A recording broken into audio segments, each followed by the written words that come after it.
Halo saudara-saudari yang terkasih, apa kabar? Semoga sehat selalu. Bagaimana pantang dan puasanya? Masih lancar? Semoga tetap semangat ya. Saudara-saudari yang terkasih, saat ini kita sudah memasuki pekan keempat masa Prapaskah. Dan pada pertemuan yang keempat ini, kita diajak untuk merenungkan tema ekonomi yang menyediakan lapangan kerja manusiawi. Pada pertemuan kali ini, kita diajak untuk semakin menyadari akan pentingnya pekerjaan bagi setiap orang, baik demi kesejahteraan maupun sebagai tempat perwujudan diri, hubungan dengan sesama, dan mengenali anugerah Allah. Saudara-saudari yang terkasih, pekerjaan harus dilihat sebagai anugerah dari Tuhan. Anugerah kerja menjadi kesempatan bagi kita untuk memperdalam hubungan kita dengan Tuhan. Pekerjaan bukan hanya dijalankan sebagai profesi atau sekedar mencari mata pencaharian saja. Dasar dari spiritualitas kerja adalah pengakuan bahwa kerja merupakan sarana perwujudan dalam sejarah perencanaan ilahi. Kita dipanggil melalui kerja untuk membangun dunia ciptaan Allah.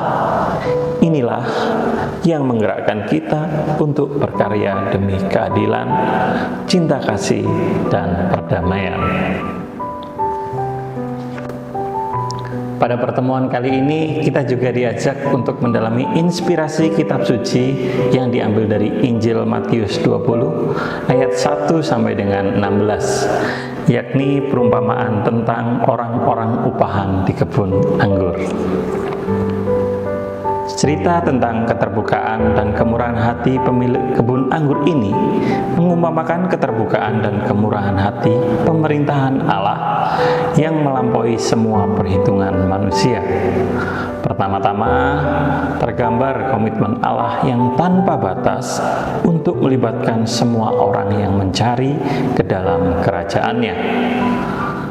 Berbeda dengan perhitungan kuantitatif dari ekonomi pasar kita, ekonomi Allah tidak menghitung kuantitas pengabdian dan hasilnya.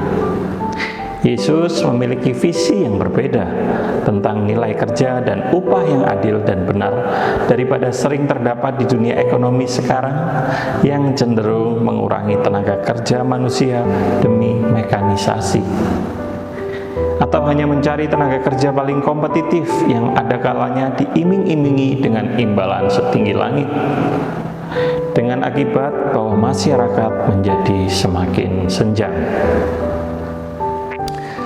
Paus Fransiskus sendiri juga mendorong gereja menolak segala bentuk eksploitasi dan secara aktif menawarkan tanggapan terhadap situasi saat ini. Tidak seorang pun boleh merasa dikucilkan dari pekerjaan. Teruslah upaya Anda untuk mempromosikan lapangan kerja bagi perempuan, mendorong kaum muda memasuki dunia kerja dengan kontrak yang layak dan bukan upah rendah. Pada era digitalisasi ini terjadi permintaan pekerjaan yang meningkat, terutama jenis pekerjaan yang dekat dengan pemanfaatan digital, seperti analisis data, spesialis big data, kecerdasan buatan atau yang kita sering kenal dengan artificial intelligence. Ada juga arsitek database. Sementara itu, permintaan pekerjaan yang diperkirakan akan menurun bersifat klerikal atau rutin, seperti kasir, sekretaris, data entry, ataupun teller. Yang menjadi pertanyaannya adalah bagaimana kita sebagai umat Katolik dapat menanggapi situasi seperti ini? Apakah kita mempunyai peran di tengah-tengah situasi dunia yang saat ini? Maka mari pada pertemuan di lingkungan-lingkungan kita saling memberikan ide, kita saling bertukar-menukar pengalaman iman. Kiranya apa yang menjadi gagasan kita, apa yang menjadi ide-ide kita untuk dapat menanggapi situasi di masa ini dapat kita wujudkan bersama demi kesejahteraan banyak orang. Selamat ber-APP, Tuhan memberkati.